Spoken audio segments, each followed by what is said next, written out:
और चलिए इस वक्त की एक बड़ी खबर आपको बताएं जो अहमदाबाद से सामने आ रही है। अहमदाबाद ब्लास्ट में 38 दोषियों को फांसी की सजा हुई है। अहमदाबाद के स्पेशल कोर्ट ने दोषियों को सजा सुनाई है। इस वक्त की बड़ी खबर आपको बता रहे हैं 2008 में हुए ब्लास्ट में गई थी 56 लोगों की जान। 49 में से 38 दोषियों को फांसी की सजा सुनाई गई है। 2008 में हुए ब्लास्ट में 56 लोगों की जान गई थी।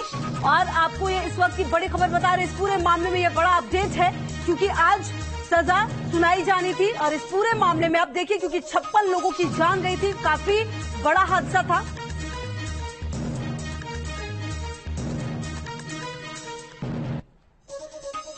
और देखिए आपको ये भी जानकारी देते हैं कि इतिहास में पहली बार ऐसा हुआ है जब इतनी ज्यादा संख्या में एक साथ इतने लोगों को फांसी की सजा जो दोषी हैं उनको सुनाई गई है। अहमदाबाद के स्पेशल कोर्ट ने दोषियों को सजा सुनाई गई है। पूरब पटेल हमारे सहयोगी, ज्यादा जानकारी के लिए इसी खबर पर हमारे साथ। पूरब, ऐतिहासिक रहा है ये फैसला, क्या कुछ जानकारी आपके पास है इस पूरे मामले में?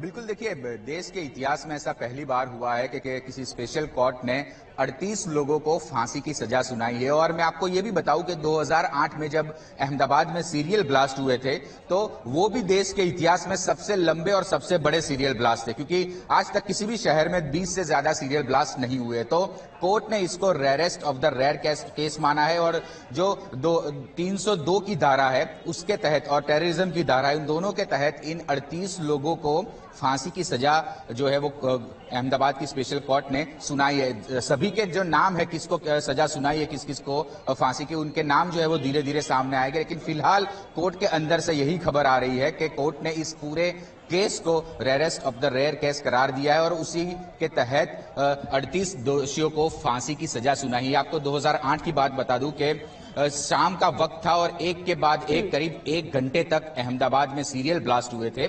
56 लोगों ने अपनी जान गंवाई थी, 200 से ज्यादा लोग इसमें घायल हुए थे। और 13 साल बाद कोर्ट ने सुनवाई के बाद 49 लोगों को दोषी पाया और आज उनकी सजा का ऐलान होना था। और सजा कोर्ट ने बड़ी ही कठोरता से उन्होंने ये कार्य किया है। एक सवाल ये है, ये तमाम जानकारी आप जरूर दीजिएगा, दर्शकों को हम बताएंगे, लेकिन एक सवाल मेरा ये था कि जो इसमें 49 अपराधी थे, अगर कुछ लोगों को छोड़ा गया तो उसकी क्या बातें सामने आ रही है, क्या मेन पॉइंट्स कोर्ट की तरफ से सामने आए हैं, क्या किसी को बरी भी किया गया इस पूरे मामले में?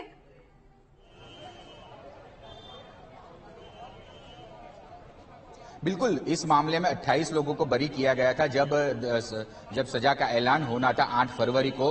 और कुल मिला के 70 से ज्यादा इसमें आरोपी थे और 49 लोगों को उनमें से दोषी करार दिया था। बाकी सभी को कोर्ट ने जो है वो बरी कर दिया था। कोर्ट ने कहा था कि उनके खिलाफ जो है वो पुख्ता सबूत जो जांच एजेंसी है वो दायर नहीं कर पाई, उसी की वजह से उनको बरी किया गया था। और बाकी के 49 लोगों को दोषी करार दिया था, जिन पर सुनवाई भी हुई। करीब 11 दिन सभी जो दोषी है उनको कोर्ट ने सुना और उसी के बाद कोर्ट ने ये फैसला आज अपना सुनाया है, जिनमें 49 में से 38 लोगों को फांसी की सजा हुई है और जो बाकी जो बचे हैं उनको भी थोड़ी थोड़ी सजा होगी। लेकिन फिलहाल जो है वो फांसी की सजा को लेकर आगे की जो सुनवाई है वो चल रही है और बाकी के जो दोषी है उनको क्या कुछ सजा सुनाएगी कोर्ट, वो भी देखना रहेगा। लेकिन आज इन सभी को सजा हो जाएगी और बताया ये जा रहा है कि 38 लोगों को फांसी हुई और बाकी के जो दोषी बचे हैं उनकी सजा जो है उनकी सजा अभी कोर्ट सुना रहा है। बिल्कुल, और पूरा देखना यह भी होगा कि इस पूरे मामले में जिस तरीके से कोर्ट ने इस पूरे मामले को देखा। आप लगातार बने रहिए, 2 तस्वीरें हम अपने दर्शकों को दिखा रहे हैं।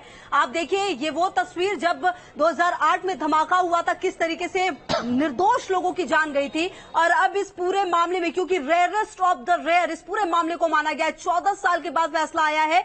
लेकिन कहीं ना कहीं जिस तरीके से यह फैसला आया है उसमें आप ये समझ लीजिए कि 78 में से 49 आरोपियों को यूएपीए के तहत दोषी करार दिया गया था, लेकिन अब 38 दोषियों को इसमें सजा दी गई है।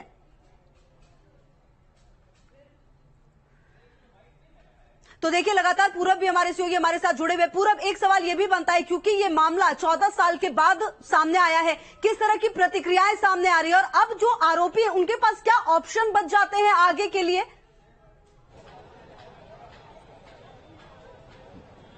देखिए, आगे के लिए दो ऑप्शन उनके पास अभी भी है। वो हाई कोर्ट जा सकते हैं और हाई कोर्ट के बाद वो सुप्रीम कोर्ट जा सकते हैं। तो अभी उनके जो वकील है जो दोषियों के, वो फिलहाल कोर्ट रूम में है, सरकारी वकील भी कोर्ट रूम में है। उनके बाहर आते ही पता चलेगा कि आगे की जो दोषी है, जिनको 38 लोगों को जो फांसी हुई है, उनकी आगे की रणनीति क्या होगी। लेकिन कानून के नजरिए से देखें तो इनके पास ये दो ही ऑप्शन बचे हैं, या फिर वो इस जजमेंट को लेकर गुजरात हाई कोर्ट जाए या फिर सुप्रीम कोर्ट जाए। हमने देखा है कि राजीव गांधी हत्या मामले में भी जो स्थानीय कोर्ट है, उन्होंने ऐसी ही सजा सुनाई थी। बाद में वो लोग सुप्रीम कोर्ट गए हुए थे, तो उनके पास जो है वो ये विकल्प बचा हुआ है। लेकिन जो ये स्पेशल कोर्ट है, उन्होंने बड़े ही सख्त शब्दों में कहा है कि ये जो बहुत ही कायराना हरकत इंडियन मुजाहिदीन और सिमी के जो आतंकवादी है उन्होंने की थी, वो कभी भी